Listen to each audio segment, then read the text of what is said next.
Assalamualaikum warahmatullahi wabarakatuh. Selamat pagi anak-anak. Bertemu lagi dengan Ibu Naili. Sebelum memulai kegiatan pada pagi hari ini, mari kita berdoa menurut agama dan kepercayaan masing-masing. Berdoa dimulai.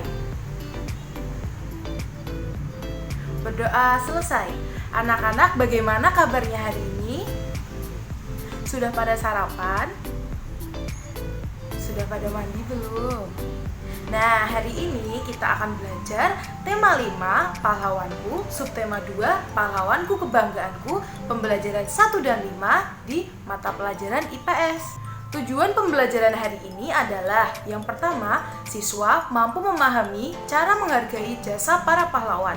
Yang kedua, siswa mampu mencari informasi tentang peninggalan dari tokoh yang telah dibaca. Anak-anak ada yang sudah tahu beberapa nama pahlawan nasional kita?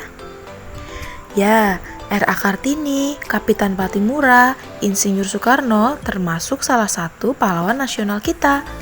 Nah, ada yang tahu siapa beliau? Untuk mengetahui siapa beliau, ayo kita buka buku siswa halaman 53. Sultan Hasanuddin adalah raja dari kerajaan Islam Goa Talo di Makassar, Sulawesi Selatan.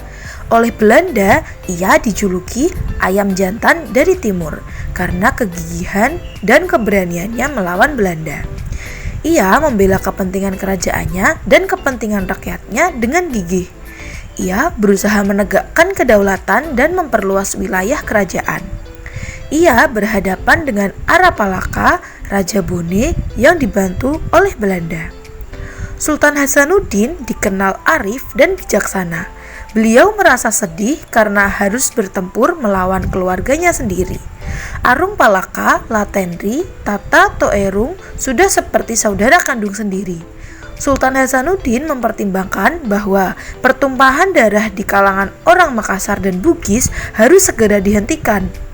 Sultan Hasanuddin berusaha menggabungkan kekuatan kerajaan-kerajaan kecil di sekitar kerajaan untuk melawan Belanda. Karena perjuangan dan jasa-jasanya, nama Sultan Hasanuddin diabadikan sebagai nama jalan dan universitas di Makassar, Sulawesi Selatan. Pemerintah bahkan menganugerahkan gelar pahlawan nasional kepada Sultan Hasanuddin. Setelah wafat, Sultan Hasanuddin dimakamkan di Kompleks Pemakaman Raja-Raja Goa di Sulawesi Selatan. Kompleks Pemakaman Raja-Raja merupakan peninggalan sejarah yang perlu dijaga kelestariannya. Kompleks pemakaman ini pun dijadikan objek pembelajaran sejarah bagi bangsa Indonesia. Setelah membaca bacaan mengenai Sultan Hasanuddin, kita bisa mengetahui salah satu peninggalan sejarah Sultan Hasanuddin adalah Kompleks Pemakaman Raja-Raja Goa di Sulawesi Selatan yang dijadikan sebagai objek pembelajaran sejarah. Dari perjuangan Sultan Hasanuddin, kita belajar tentang keberanian dan kegigihan dalam melawan tindakan yang sewenang-wenang. Yuk anak-anak, kita buka buku pengayaan halaman 41. Agama Islam masuk ke Indonesia pada abad ke-7 Masehi. Pada awalnya, agama Islam masuk ke Indonesia dibawa oleh pedagang dari Arab, Persia, dan India. Selain berdagang, mereka juga menyebarkan agama Islam ke seluruh pelosok Indonesia.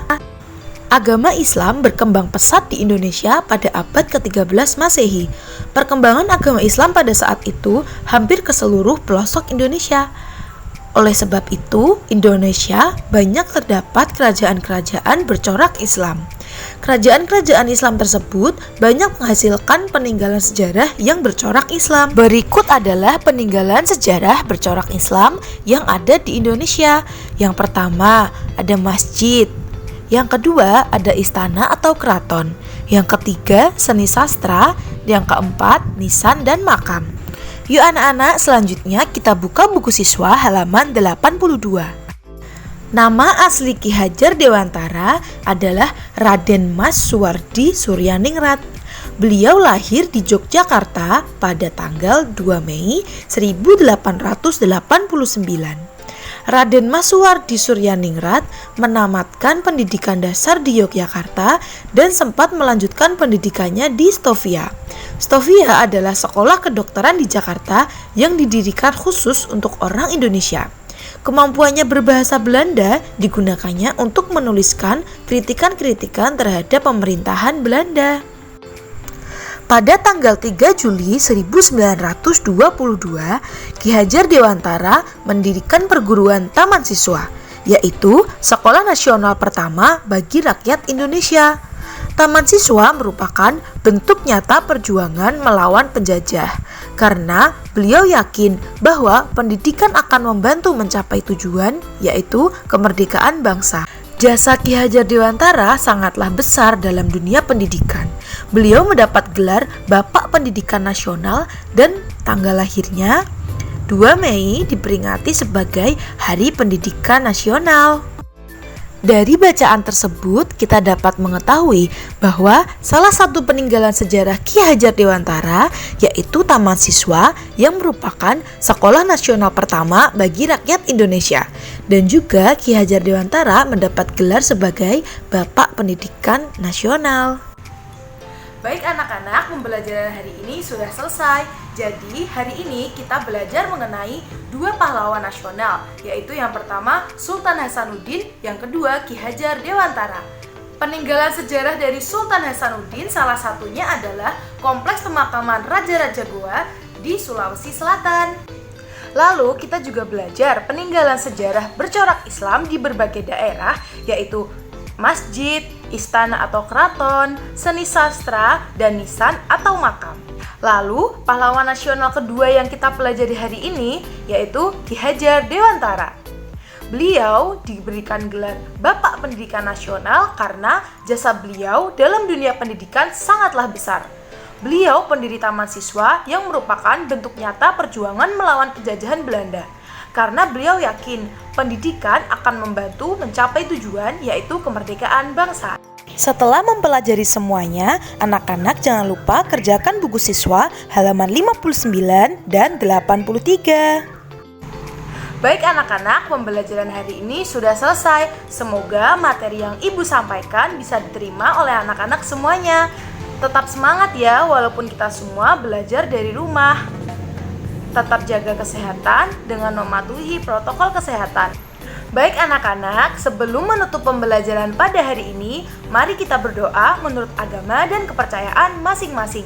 Berdoa dimulai. Berdoa selesai. Wassalamualaikum warahmatullahi wabarakatuh.